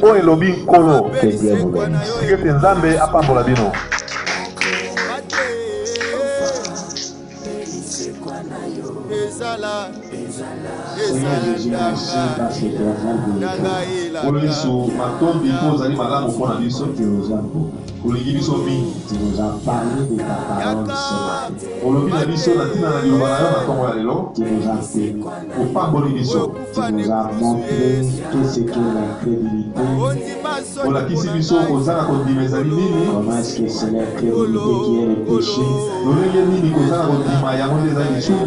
Et que nous devons nous séparer de la dureté du cœur qui est l'incrédulité face à la parole. Esengeli biso tokabwana na motema makasi ozali eskenze ozali kozanga kotosa liloba na Nzambe. Et que nous devons aussi nous séparer de tout doute vis-à-vis de la parole. Ete tokwana kokabwana na kobeta tembe nyonso liboso na liloba. Que nous puissions mettre Jésus avant toutes les choses dans notre vie. Ete totia Yesu liboso ya nyonso kati na bomoi na biso. Conduis-nous, Seigneur. Kamba bisokolo. Parle. Lobela bisokolo. Manifeste-toi dans nos vies. Bimonisa kati na bomo na biso. Oh, soutiens-nous, Seigneur. Oh kolo, sunga bisokolo. Dans ce monde plein de péchés d'incrédulité. Na kati ya mokili etondi kozanga kondima. De péchés Na d'incrédulité. lisumu ya kozanga kondima. Que nous puissions savoir que nous sommes une race bénie. Ete biso to akoyeba ete tozali mboto moko epambolami. Nous sommes un peuple mis à part. Tozali mboto oyo etiami pembeni. Et que nous puissions tourner nos regards vers toi. Ete biso to akobongola miso na biso kotala yo. Que nous puissions fuir le péché d'incrédulité de toute notre vie, Seigneur. Ete tokoka kokima lisumu ya kozanga kondima kati ya bomoi na biso mobimba. Que nous puissions à chaque instant ouvrir nos cœurs vis-à-vis de ta parole. Ete biso ntango nyonso tokoka kofungula mitema na biso liboso ya liloba na yo. Et que nous n'arrivions jamais à rejeter une seule portion de ta parole. Ete biso tokoma ata kobwaka eteni moko ya liloba te. Aide-moi, Seigneur, à vivre ta parole de tout mon cœur. Suma ngai kolo ya kobika liloba na yo na motema na ngai mobimba. Aide mon épouse et mes enfants, mes frères qui sont avec moi dans la technique et l'interprétation et ceux qui puissent vivre cette parole. Sunga mwasi na ngai, sunga bana na ngai, sunga libota na ngai, sunga bolimboli, sunga bandeko nyonso basi pe mibali tozala bango na kati na esika bakoka na kobika liloba na yo. Seigneur Jésus, Kolo Yesu, aide cette église de votre tabernacle sunga lingongo ya repos tabernacle. à vivre de ta parole, Ete babika liloba na yo. à considérer l'importance de croire à Dieu. Ete bazwa motuya ya kondima liloba na Nzambe. De savoir que l'incrédulité, c'est ça le péché. Ete bakoka na koyeba ete kozanga kondima yango nde lisumu. Ils font ce qu'ils font contraire à ta parole parce qu'ils ne te croient pas. Bazali kosala oyo bazali kosala kotere ya liloba na yo po ete bango bandimeli yo. Ouvre leurs yeux, Seigneur, Fungola miso na bango kolo pour qu'ils puissent voir ta parole. po ete bango bakoka komona liloba na yo. Qu'ils puissent voir qu'ils ne comprennent rien pour que toi tu puisses les sauver. Bamona ete bango bazali kososola eloko moko te po ete yo bikisa bango. Nous te le demandons pour ta gloire. Tosali yo bongo na nkembo na yo Au nom du Seigneur Jésus-Christ, na nkombo na nkolo Yesu Kristo notre Dieu bien-aimé. Nzambe na biso molingami. Amen. Amen. olinga kofala na ndako ya moto te osalinga tempelo Yesu nazala elembo kolo